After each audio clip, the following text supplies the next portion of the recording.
भारत की कई नदियां उगलती है सोना। हर साल लोग नदियों से सोना निकाल कर होते हैं माला माल। कई राज्यों में बहती है सोने उगलने वाली नदियां। सैकड़ों सालों से लोग इन नदियों से निकाल रहे हैं सोना। इन नदियों में आखिर सोना आता कहां से है? दोस्तों, आपको जानकर हैरानी जरूर हुई होगी कि भारत में कई नदियां ऐसी हैं जिनमें सोना भी बहता है और इन नदियों के आसपास रहने वाले लोग हर साल भारी मात्रा में नदियों से सोना निकालने का काम करते हैं। इसके अलावा एक नदी तो ऐसी भी है जहाँ पर सोना नहीं बल्कि हीरे बहते हैं। भारत को एक समय पर सोने की चिड़िया कहा जाता था। आज के इस वीडियो में हम भारत की उन नदियों के बारे में आपको बताएंगे जहाँ पर सोना बहता है, और यदि वे सारा सोना भारत को एक साथ मिल जाए तो देश एक बार फिर सोने की चिड़िया बन सकता है। सोना उगलने वाली नदियों के बारे में जानने के लिए बस आप बने रहिए हमारे साथ वीडियो के साथ अंत तक। जब भी नदी में सोना बहने की बात आती है तो सबसे पहले झारखंड में बहने वाली स्वर्ण रेखा नदी का जिक्र किया जाता है। ये नदी झारखंड की राजधानी रांची से 16 किलोमीटर दूर दक्षिण पश्चिम में स्थित है।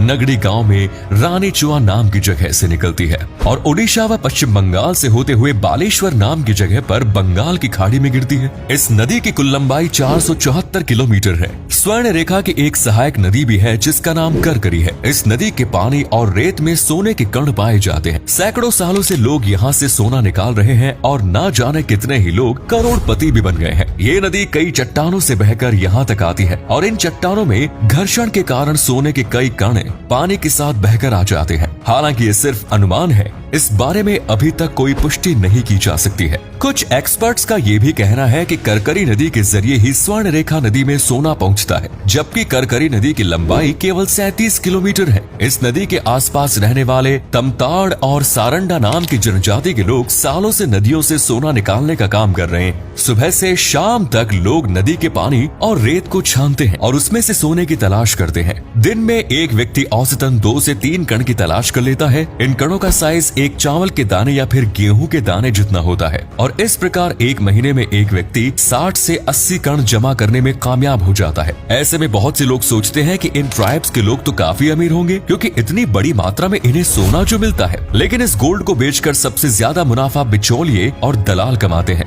गरीब आदिवासियों को केवल 60 से 70 रुपए एक कण के दे दिए जाते हैं और दलाल इन कणों को 500 से 700 रुपए की कीमत में बाजार में बेच देते हैं। आदिवासियों के कम शिक्षित होने का फायदा भी दलाल उठाते हैं। कई बार लोग इस नदी के आसपास की मिट्टी खोदकर घर ले जाते हैं और एक बर्तन में कपड़े की मदद से मिट्टी छानते हैं। सोने के बहुत बारीक कण लोगों को मिट्टी में से भी मिल जाते हैं। झारखंड की इस नदी से 960 किलोमीटर दूर असम में सुबनसिरी नाम की एक नदी बहती है और इस नदी से भी सोना निकलता है। सुबनसिरी नदी तिब्बत से होती हुई अरुणाचल प्रदेश के सहारे भारत में प्रवेश करती है और उसके बाद असम के लखीमपुर जिले में ब्रह्मपुत्र नदी में जाकर मिलती है। इस नदी की कुल लंबाई 442 किलोमीटर है। यहाँ पर भी सदियों से सोना निकालने का काम किया जा रहा है। बताया जाता है कि लोग सुबनसिरी नदी से सोना निकालकर अपने राजा यानी अहोम किंगडम के शासक को सोना भेंट किया करते थे और इस तरह हर साल 500 से 7000 तोला अहोम साम्राज्य को भेंट के तौर पर मिलता था। इस नदी ने कई राजाओं, महाराजाओं और शाही परिवारों की तिजोरियां भरी है।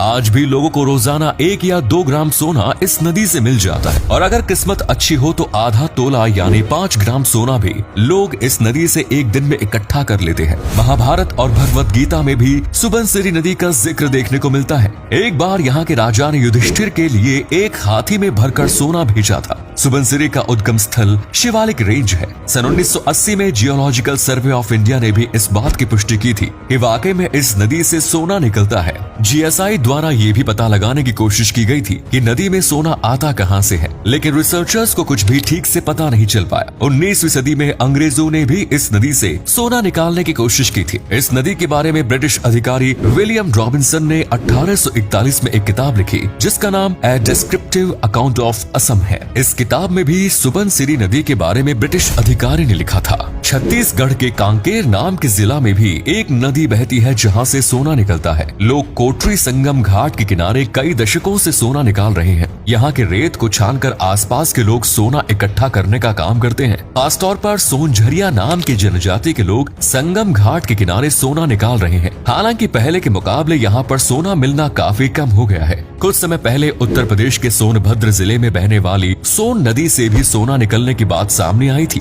असल में यहाँ पर कई टन सोने के भंडार होने का पता चला था और इसके बाद चारों तरफ अफवाह फैल गई कि सोन नदी से भी सोना निकल रहा है। आसपास के गांव के ही नहीं बल्कि सैकड़ों किलोमीटर दूर कई अन्य जिलों के लोग भी इस नदी में सोना ढूंढने की कोशिश करने के लिए पहुंच गए। कई लोगों ने ये भी दावा किया था कि उन्हें नदी से सोने के सिक्के प्राप्त हुए हैं, लेकिन बाद में इन सभी बातों को एक अफवाह करार दिया गया। सोन नदी उत्तर प्रदेश के अलावा मध्य प्रदेश और बिहार राज्य में भी बहती है। ये नदी बिहार राज्य में बहती हुई पटना जिले के दीनापुर में गंगा नदी से मिल जाती है।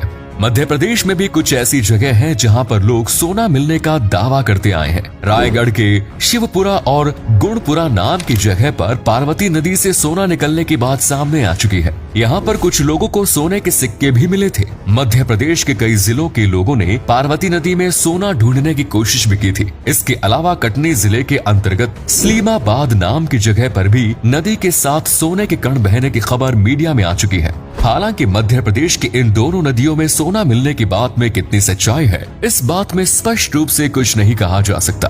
हालांकि एमपी के ही पन्ना जिले में एक ऐसी जगह जरूर है जहां सोना तो नहीं लेकिन हीरा जरूर बहकर आता है। अजयगढ़ जनपद के अंतर्गत रूंज नाम की एक नदी बहती है, जहां से पिछले 300 सालों से भी अधिक समय से हीरा के टुकड़े मिल रहे हैं। पन्ना जिले में हीरे की कई खदानें मौजूद हैं और रूंज नदी जब पहाड़ों से होती हुई बहती है तो अपने साथ हीरे के कण भी बहकर ले जाती है। कई लोग हीरे के टुकड़ों को इकट्ठा करते हैं और फिर उन्हें बाजार में अच्छे दामों में बेच देते हैं। गुजरात के सूरत शहर को डायमंड सिटी के नाम से जाना जाता है और पूरी दुनिया के 90% हीरों की कटिंग और पॉलिशिंग का काम यहीं पर किया जाता है। कहा जाता है कि सूरत की तो नालियों में भी आपके हीरे के टुकड़े और चूरा बहता मिल जाएगा। कटिंग और पॉलिशिंग के दौरान कई बार हीरे के बेहद बारीक टुकड़े नाली में बह जाते हैं। जमादार और अन्य सफाई कर्मी नाली से हीरो के कणों को इकट्ठा करते हैं और काफी कम दामों में ही उन हीरो को बेच देते हैं। तो दोस्तों, ये थी भारत की कुछ ऐसी नदियां जो सोना उगलती हैं। अगर आपको कभी मौका मिले तो इन नदियों के पास जाकर एक्सप्लोर जरूर करें और देखें कि किस तरह लोगों की कई पीढ़ियां इन नदियों से सोना निकालने का काम कर रही हैं।